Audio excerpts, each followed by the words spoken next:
समस्तंकु स्वागत। आज आमे गोटे बहुत मजादार जिनस विषय जानिबा आम घर को आसुथिबा बिजुली केमिति तैयारी हुए आउ खास करी थर्मल पावर प्लांट रे। तेबे चलंतु आरंभ करिबा। आपण जानी आश्चर्य हबे भारतर मोट बिजुलीर 60% भी अधिक, हाँ 60% अधिक आसे एही स्टीम पावर प्लांट रु। आउ एगुड़िक मुख्यतः कोइलारे ही चले। एथुरु ही जना पड़ुची एहा आम पई केते गुरुत्वपूर्ण। हेले प्रश्न उठुछि, खाली कोइला जलाई देले कोन बिजुली तैयारी होई जाए?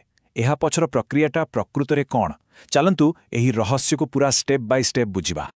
ठीक अच्छे, तबे आज आम कौन कौन देखिबा।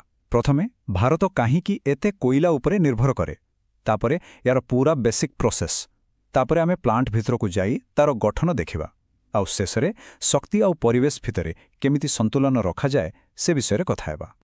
तेबे चलंतु आमर प्रथम विभाग आड़कू जिबा। भारत काहेकि ही टेक्नोलोजी उपरे एते निर्भरशील? एहार सबुठु बड़ कारण हेला आम देशरे थिबा विपुल कोइला भंडार। आमे विश्वर पंचम बृहत्तम कोइला भंडार रखिछु, तेणु स्वाभाविक भावे एहा आम पई सहज इंधन।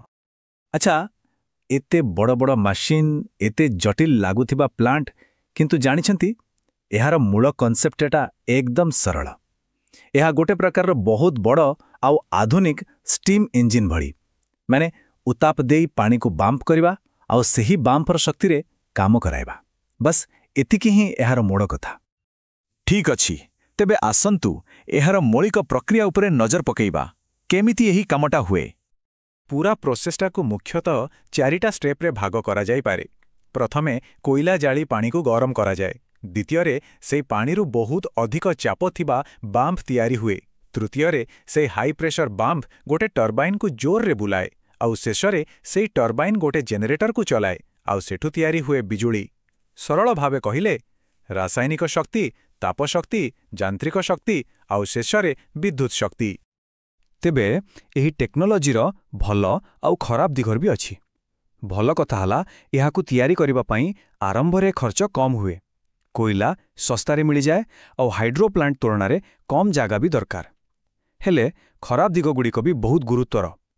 एहा वायुमंडल को प्रदूषित करे, एहार दक्षता बा एफिशिएंसी बहुत कम, पुणी एथिपाई प्रचुर परिमाणर पानी दरकार हुए। तेणु एहा एक प्रकारर द्वंद्व। आसंतु एबे आमे सीधा पावर प्लांट भीतर को जिबा। एही विशाल मेसिन रो केउ अंश कोन काम करे, चलंतु तार गोटे टूर करिबा। सबु कामर आरंभ हुए एही बॉयलर रु।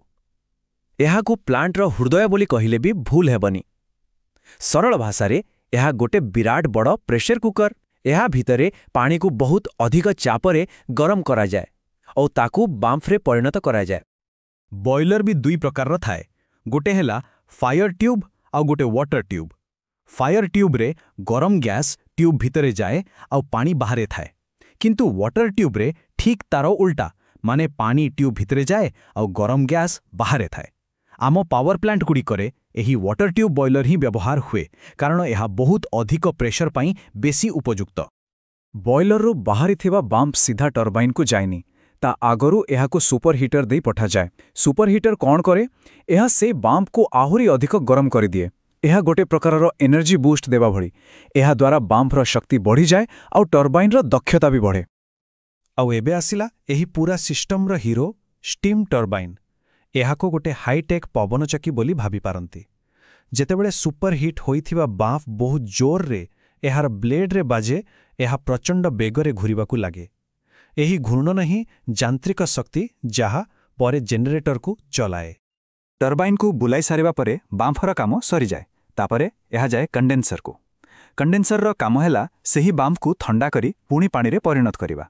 एहार दुईटा बड़ फायदा, गोटे सेही पानी को आमे पुणी बॉयलर रे व्यवहार करि परिबा, और द्वितीय रे बांफ ठंडा हेले सेठी गोटे लो प्रेशर एरिया तैयारी हुए, जहाँ टर्बाइन को लगातार घुरिबारे साहाय्य करे।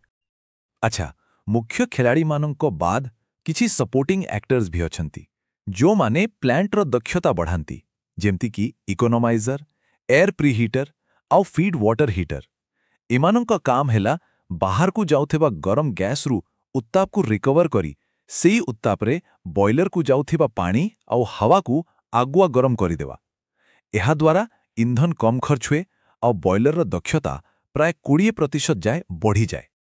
एते सबु तो मेसिन कथा गला, କିନ୍ତୁ ଏବେ ଟିକେ ବାହାରକୁ ଆସି ବଡ଼ ଚିତ୍ରକୁ ଦେଖିବା।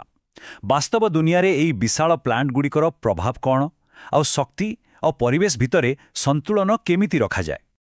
ଗୋଟେ ଥର୍ମାଲ ପାୱାର ପ୍ଲାଣ୍ଟ ଆମେ ଯେଉଁଠି ଚାହିଁବା ସେଇଠି ବନେଇ ପାରିବାନି।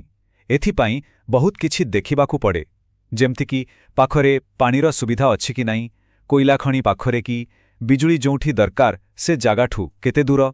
ପୁଣି ଗୋଟେ 2000 ମେଗାୱାଟ୍ ପ୍ଲାଣ୍ଟ ପାଇଁ ପାଖାପାଖି 200ରୁ 250 ଏକର ଜମି ଦରକାର।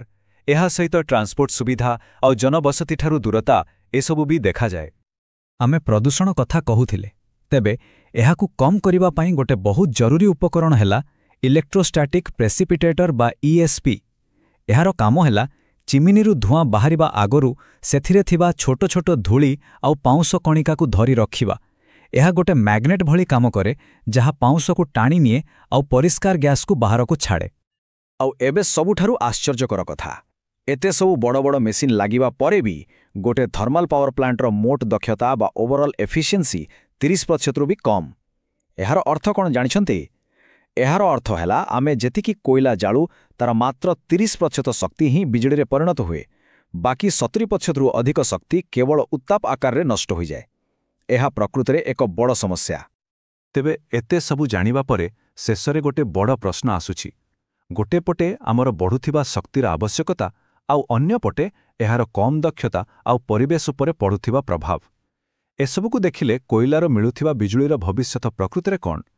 ଏହା ନିଶ୍ଚିତ ଭାବରେ ଏକ ଚିନ୍ତାର ବିଷୟ।